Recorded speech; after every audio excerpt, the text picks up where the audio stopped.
Welcome to EduClubTV, initiative of mapmystudy.com, which is one of the most popular online platforms for college admission, where students get the opportunity to apply to 25 different countries, 2,000 different colleges, and 20,000 different programs, all faculties, all areas of study. As part of our initiative, we are reaching out to very senior delegates in the high school and the college to understand and learn a little bit more about what challenges we are facing today, and also get more insights from them about how we can innovate and what we can do to move forward.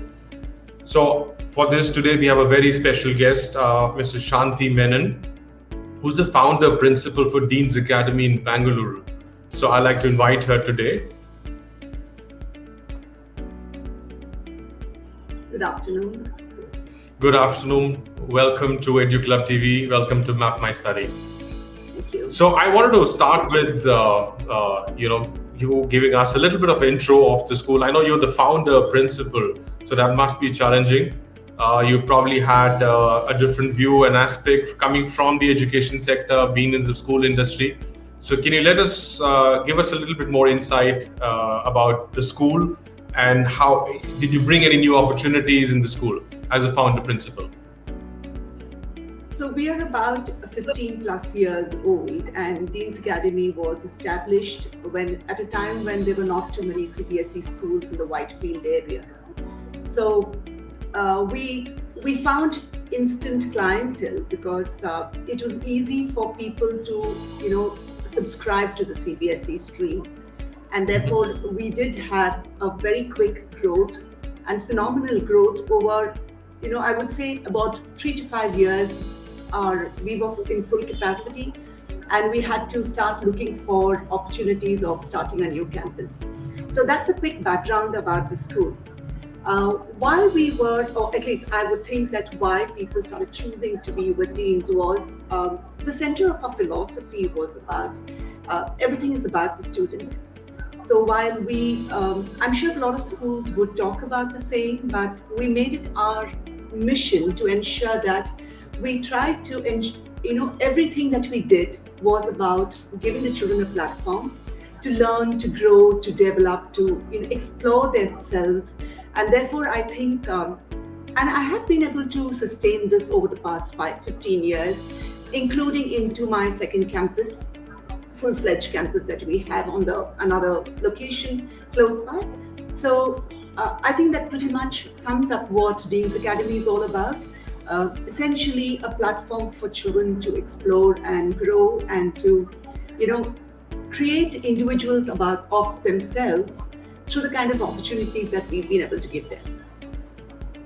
That's interesting. So again, this is a personal question. So what's, as a founder principal, what was your real role? Were you starting from the infrastructure, the building, hiring process, curriculum, everything, or was it, how do you define that?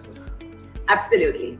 So when I first went into when I first met with, so I have funders, people who have funded the whole opportunity.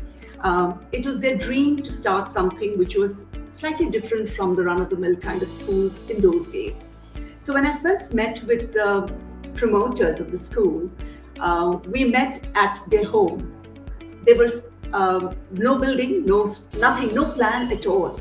All they knew is they wanted to start a school, and their child happened to be with me in the previous stint or the organization that I was with, and therefore they had approached me, and a couple of my colleagues. We were a team together, and they approached us. So we started with remodeling an existing building that they had, and from there we started hiring. We worked with architects. We worked with creating our own curriculum. We didn't initially want to have a curriculum which is from outside because we knew that there was something that we wanted to do differently. And therefore we created our own curriculum. We hired teaching faculty, we hired support staff, everything from scratch. Pretty much, it has been a beautiful journey because starting with sowing the seeds, standing on site, watching construction happen, to what it is today, when I get a lot of opportunity to sit back and actually watch and see and review I think it's been a beautiful journey, and it's been a very gratifying journey. I think we've more or less been able to get ourselves on the path of the vision that we set out for. Oh, that's very interesting, and I'm sure that was a lot challenging for you. So, can you define what your leadership style is? So, because I think as a founder, there were a lot of challenges, and that style changes quite a bit. How do you define yourself as a leader? What's your leadership style? I would think I had to bring in a whole lot of and don a whole lot of hats for different occasions, starting with being part of the team. So I started with even being in a class myself, teaching with students, being a class teacher and all of that. So a lot of my job has been being part of the team. I started that way. It's been a very democratic method of running the whole place because I believe that everybody comes with good ideas. And fortunately for me, every team member that I've picked up, I've never looked at, the kind of credentials in terms of their qualifications or their qualifications in terms of our education sector. I looked at people who were like-minded.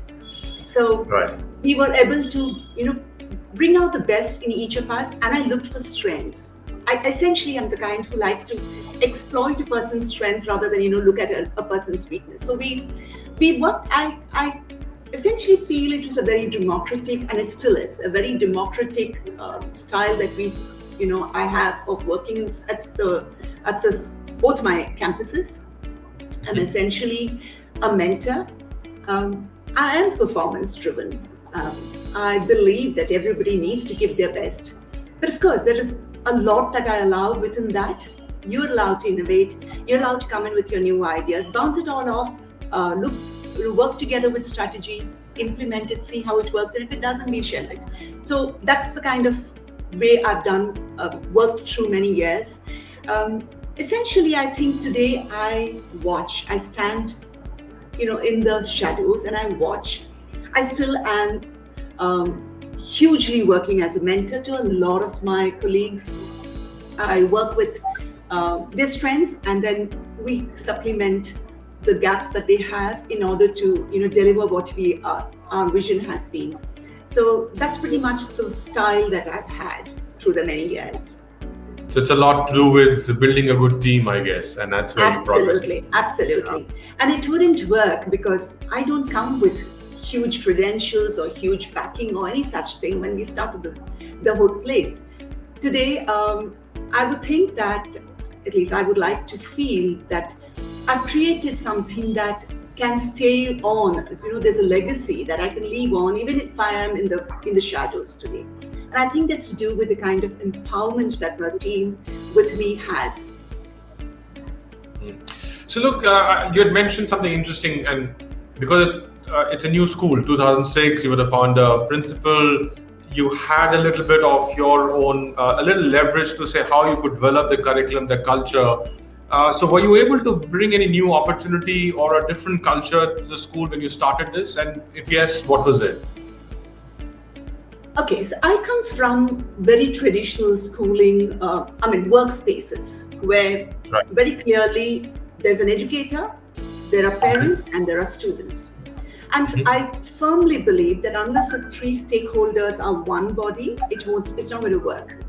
And that is the basis of the whole philosophy, like I said, at Deens. So what we did do is I worked with the strengths of each of my team members. I also like to look at the strengths of every child. We've never taken the cream of society. We do assessments for children when they enter the school, but essentially the assessment is to throw up where does the school need to help that child. There's certain areas the child can, navigate on its own, but there are a lot that we as, Deens Academy can contribute to the child. So that is something that I think worked very well for us because we created individual kind of tailored programs for children within the classroom. I wouldn't say every single child had a very personal program, but largely we were, catering to more than 5 to 6 kinds of children, learners within the classroom. And most kids would be mapped into this kind of system. So we were able to reach out to the last child, therefore. And even today, we're working at creating, not very obvious groups, but understanding children by their strengths and trying to leverage their learning in order for them to move from one strength to another. That's even today the endeavor that I'm working with. And I have a team who's working on that. So this has pretty much been our endeavor right through. And this is not just, the academic front, but on all fronts of the child. Starting with maybe building confidence, with the various kind of activities that we've been able to, provide students with. The cultural aspect, the value acquisition aspect, the attitude building aspect. So each of these things that we have been focusing on for every child independently. While we did all of that, I didn't think it's easy to do any of it unless I partnered with the parent.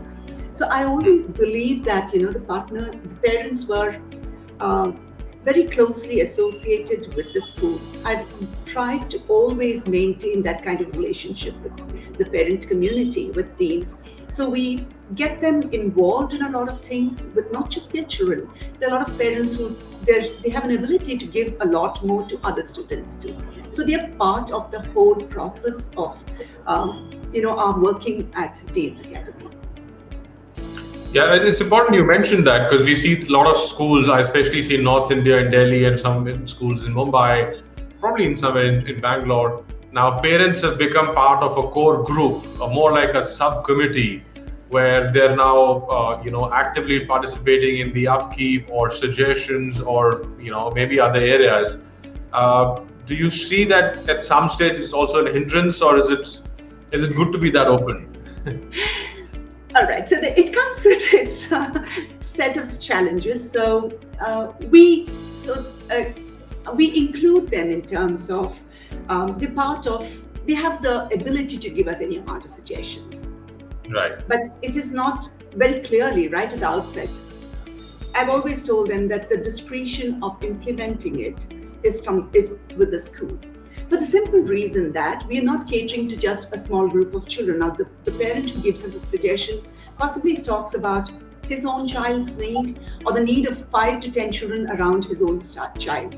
But I'm catering to 1,800 in one campus and another 1,000. So it's about 3,500 children that I'm looking at.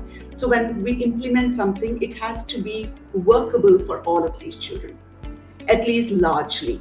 So I think I've been able to buy that with the parents. I've been able to get that trust from them on that front. So they do give me suggestions, and suggestions are on all fronts, from policies to, like you said, upkeep. They come in for safety audits, they come in for cleanliness audits, they do all of that, and I'm open with all of that. They come back with some absolutely scathing, responses to a lot of times, but at the end of it just helps us because we're putting things in place. We also have them giving us, kind of suggestions on the academic front, but they're very clearly, certain things work, but they're not academicians. So there are certain times that I have to heavily filter what they're expecting from our front. So very simple example would be parents would write to me saying that, children are doing excessive writing. Now, they wouldn't know that as your child grows up, and this is largely from primary school children's parents, and they wouldn't know that as they grow older, we still can't escape that in the Indian education system, and they have no taste of it as of now. So I have to keep telling them that I will check to see, I'll moderate, I will check to see, where the excess is happening, but trust me on what we are doing with your child. So it has been a healthy, open atmosphere in that front sense. Parents constantly write to us and, meet with me with feedback. But they've also trusted us, trusted me in, executing what is possible for the larger school's benefit. So that way, the challenge has been moderated quite comfortably, I would say. I think a good balance is always good to have and look at a different perspective. Exactly. So what's the school plan now, or what's your plan for the next 10 years for the school? I can't even think of what the plan for the next 10 years is, but I can tell you what the plan for the next 2 years is, because from when we started in 2006 to what it is today, 15 years later, I see we have changed. Our basic philosophy has remained the same. It's all about children, but our whole approach to things had to change because things changed around.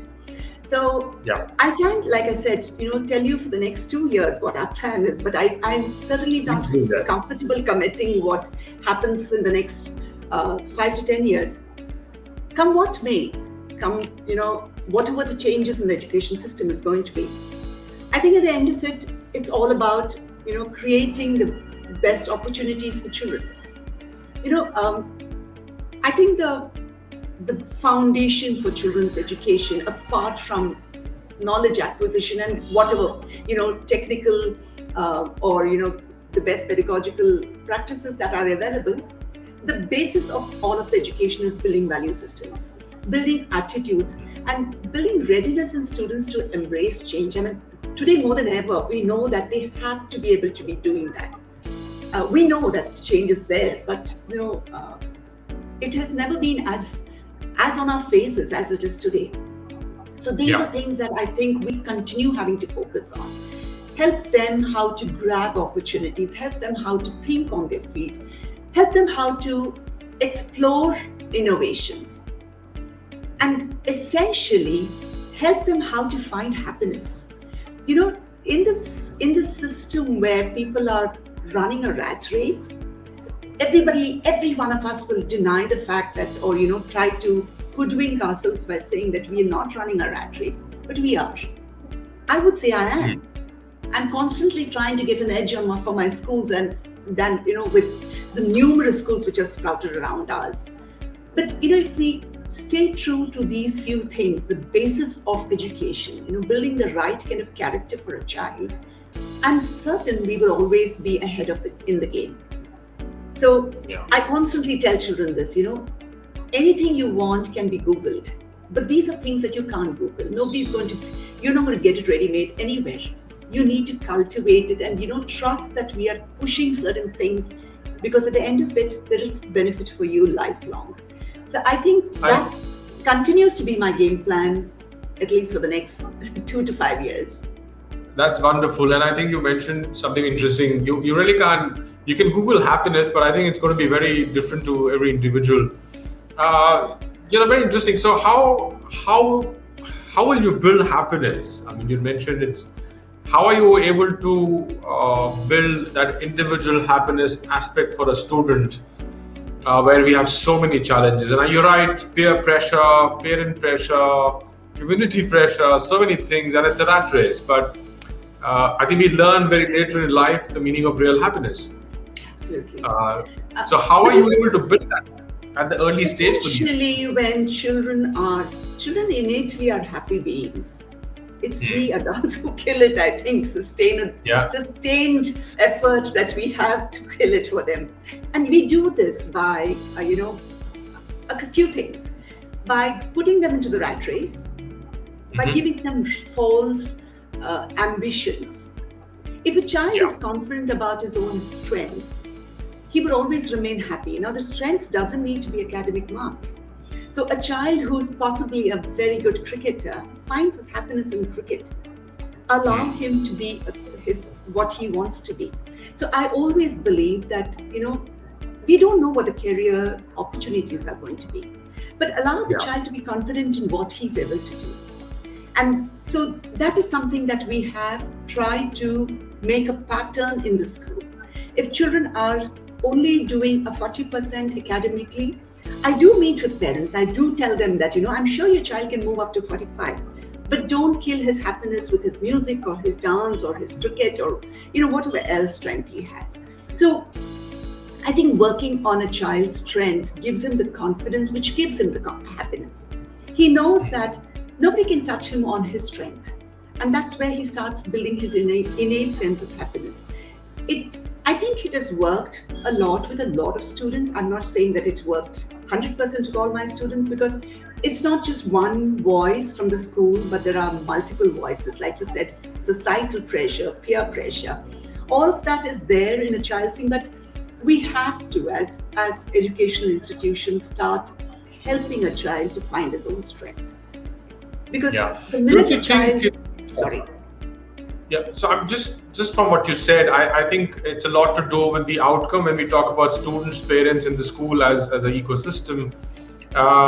Do you feel that if the student or the child knows at an early stage that I can be free to choose my own career path, and there's a good outcome of the career path, the pressure on the student is much lesser, and I think that's where the knowledge is very less.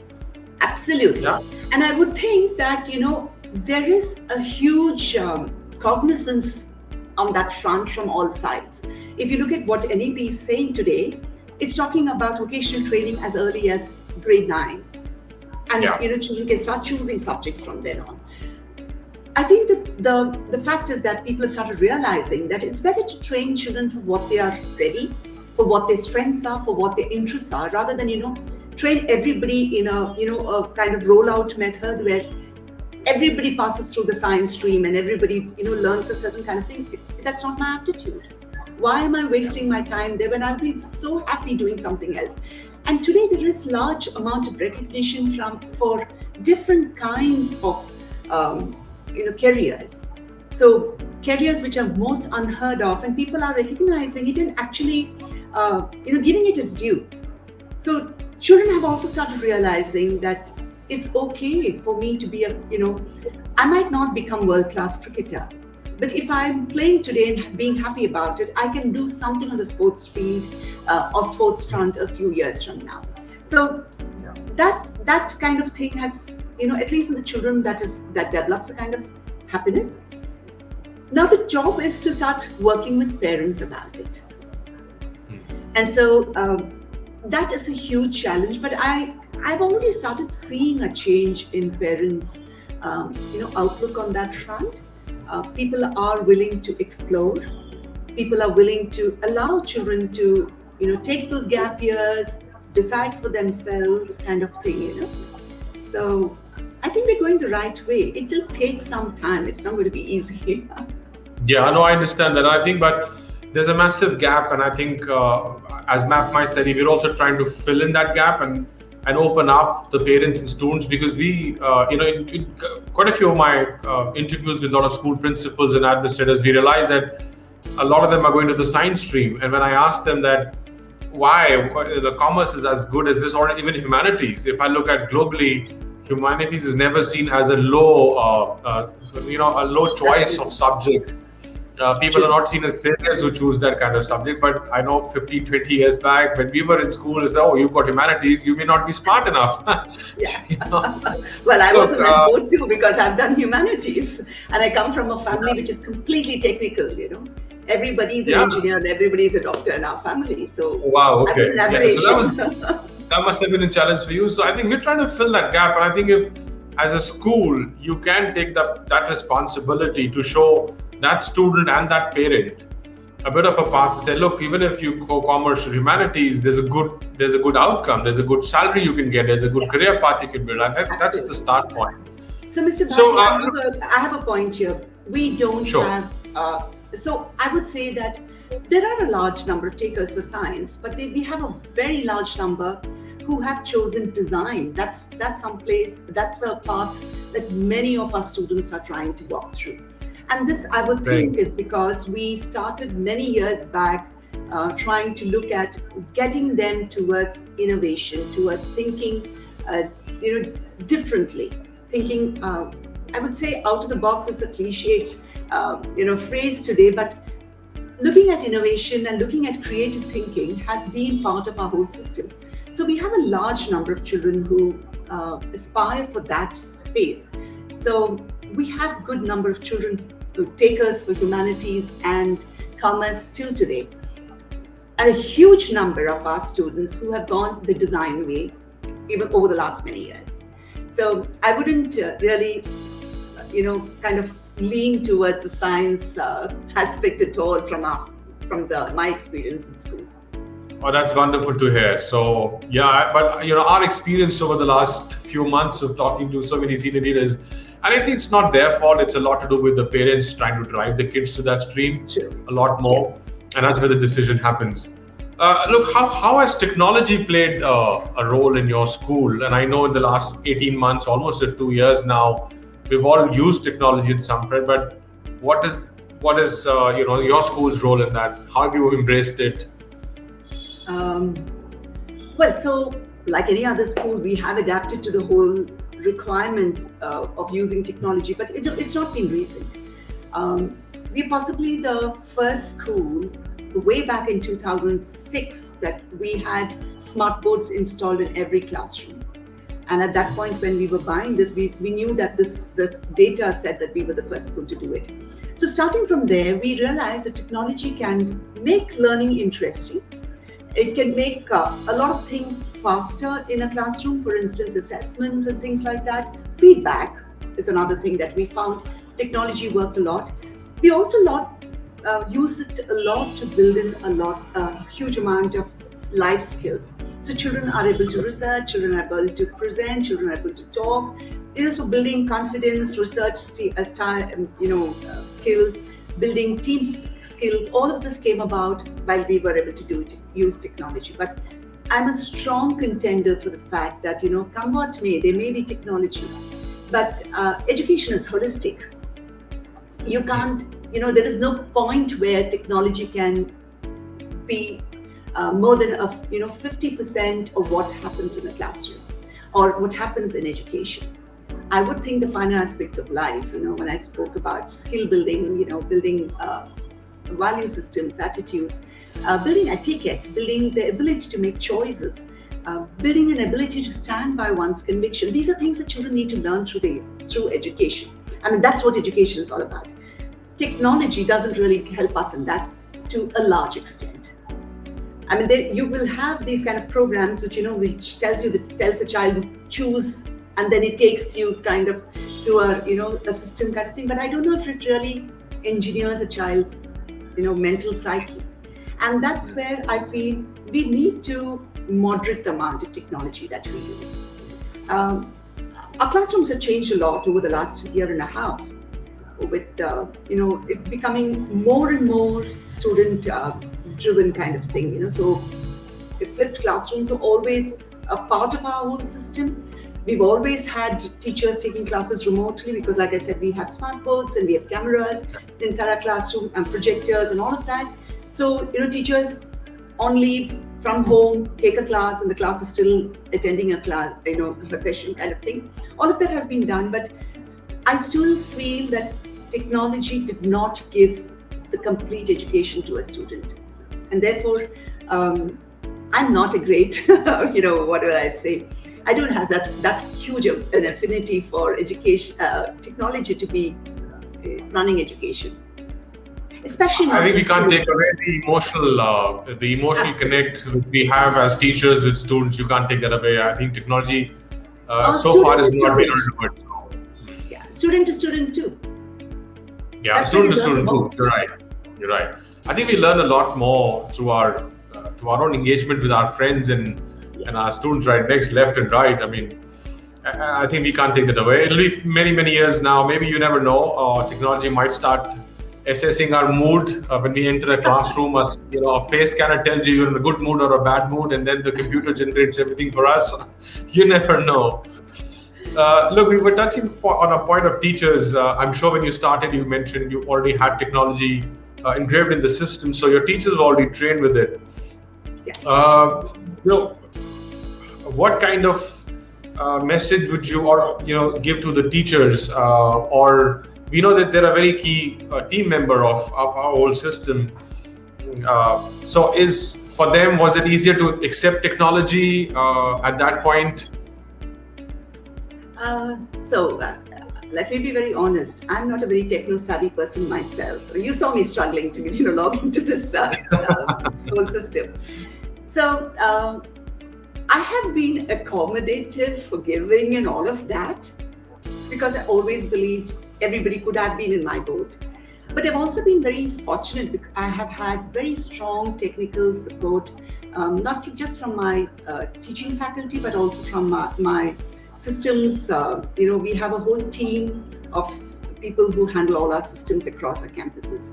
So buying in for teachers has not been easy. Many of them would have been teaching for many years or possibly never, worked with any kind of technology, but we handheld them over many years.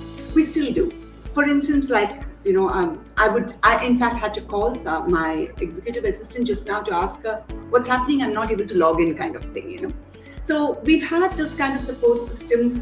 Every time there's something new, for instance, today my teachers are being trained for getting augmented reality, creating sessions of augmented reality in their classrooms.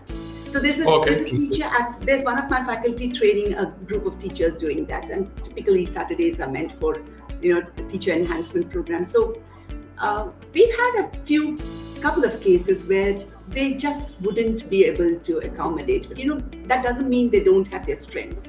So I've not really pushed it with all of them. People who really can't adapt have been given tasks which require their expertise, and it doesn't need to be technology.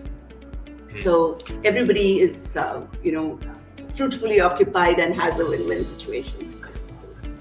That's interesting. So earlier we were talking about career paths and the academic goals. And we know that teachers play a very key role because their engagement is far more than an independent counselor in a school or a principal.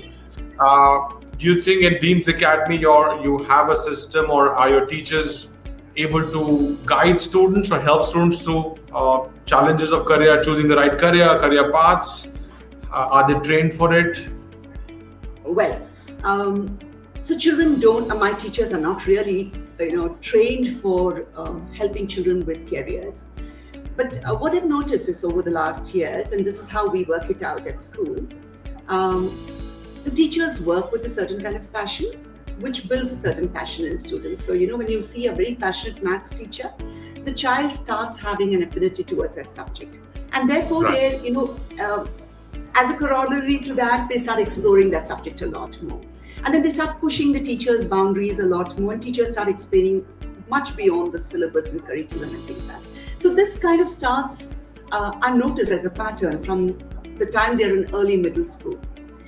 By the time they come into grade 8 and above, we have agencies which work with us on mapping children's strengths, helping them to identify their aptitude versus interests and the kind of careers that are possible. In addition to all of this, we have a system where I have experts from different fields who come and speak to the children regularly, and this is part of our whole system. In fact, we had a ventriloquist very recently too. So anybody as varied as that comes in to speak to.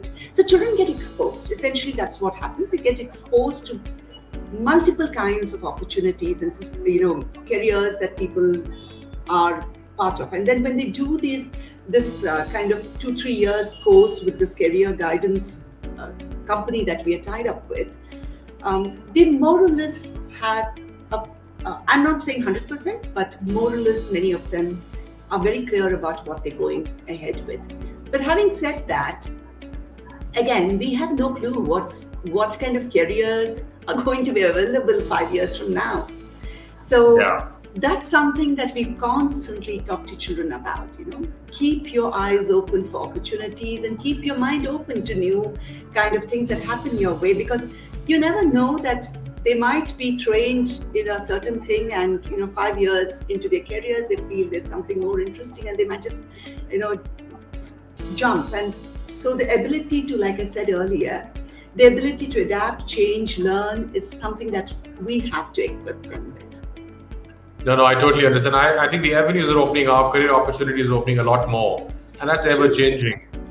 I have another interesting question for you. So I know you're a professionally trained Bharatanatyam dancer. Yes. You're Mohiniyattam, actually, classical dancing. Classical dancing. Sorry. And you're also Dr. E. Sridharan's daughter. A lot of pressure there. most respected and most lovable, the Metro Man of this country. And I think, your husband's also the co-founder CEO for Big Basket. You seem to be the odd one person out and going into the education sector and the teaching sector. What made you move that direction and pick up the academic line and teaching line? All right. So, well, that has always been my ambition. I recollect from the time that is, as far as I can remember in my childhood, I was always possibly the lure of that red pen. I loved putting those red ticks. So I think that's where it all started. I was, in fact, slated to move into the line of architecture. So, but I deliberately chose to move here because while the red pen was a lure, by and by, as I started, getting into this whole system of education, I realized that nobody better than nobody except in this career can really make a change. And, of course, give that future an opportunity. So I believe that, whoever my father or my husband is, I think my position is far more powerful than any of theirs. Very true. Very true. Well said. Yeah. And I think you're a very good example for your own school where you say that you have different career paths and you can still be a leader in the education sector, and you just don't need to be a techie or choose that line to work with. Yeah, I totally. I think it's good. So, what message would you give to the current youths? We all know there are a lot of challenges. Sitting at home, learning on a computer, not having the same emotional connect. What message would you give them to the youth and the aspiring students? Well, I would like to stick to what I have been saying so far, that, as cliched as it would sound, change is a constant. And every child should learn to hone the ability of, embracing the change, innovating, adapting to it.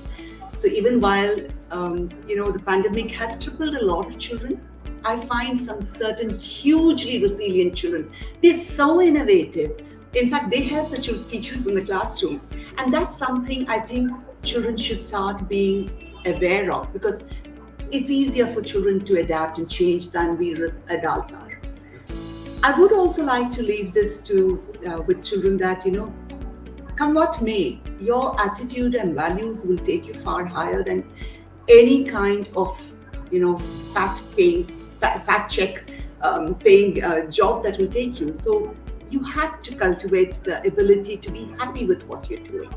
Unless you're happy with what you're doing, you're not going to, really feel engaged or, feel that you're living life fully. So I would think largely the philosophy of the Ikigai is what I would give every student. Find your passion, and that will find you your career, and that will make you do good for the world. Interesting. Yes, indeed it will.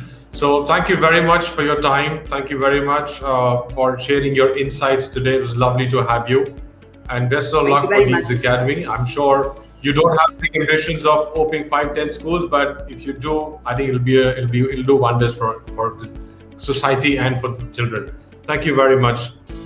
Thank you. My pleasure.